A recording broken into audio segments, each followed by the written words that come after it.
To understand the difference between debt and equity financing, we can think about them from the perspective of creditors and stockholders.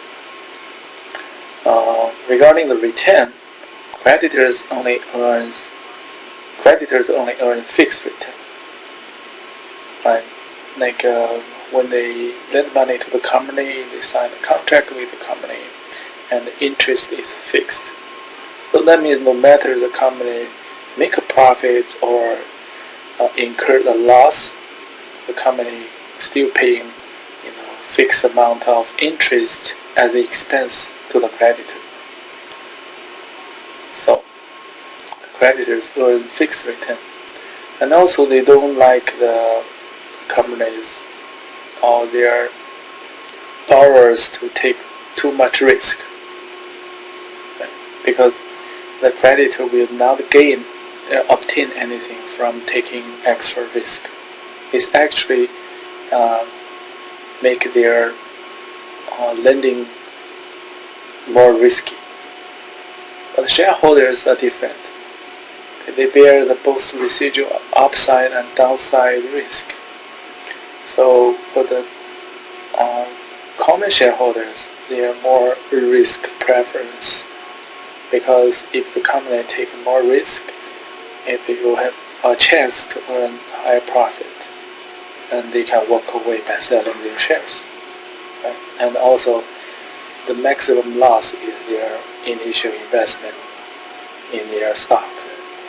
So that's the difference between creditor and common shareholders.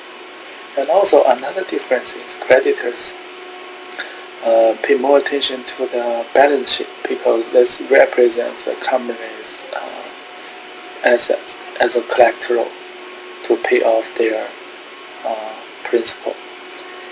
And common shareholders, they pay more attention on the income statement, because that's actually their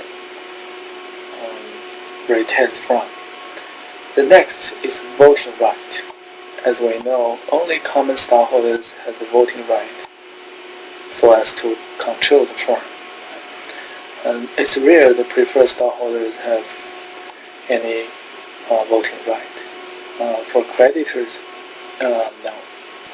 But the creditors can actually risk a company's activities by entering more confidence in their contract. And also, a company can issue different classes of stock with different voting power or voting right. For example, some companies issue stock in Class A, Class B. So Class A probably each share has more voting rights than the Class B. And the next is debt and preferred stock may be callable or convertible.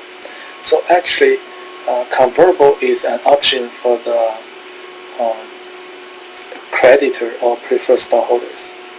This is a good thing for them, because they can choose to convert to common equity or not. A callable is an option for the company, so they can actually retire the debt or preferred stock whenever they want. So this is a negative factor for debt on the creditor or preferred stockholders. The next difference is priority of dividends and claimants to the assets. Okay, as we know, when the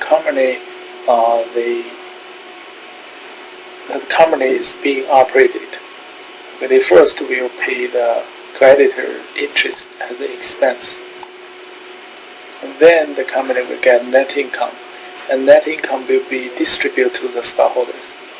But preferred stockholders has priority of the dividend, so the company will pay dividend to the preferred stockholders, and then the residual will be payable to the common stockholders. And also, if a company fails or it plans to liquidate its assets, So the proceeds will be paid to them in this order.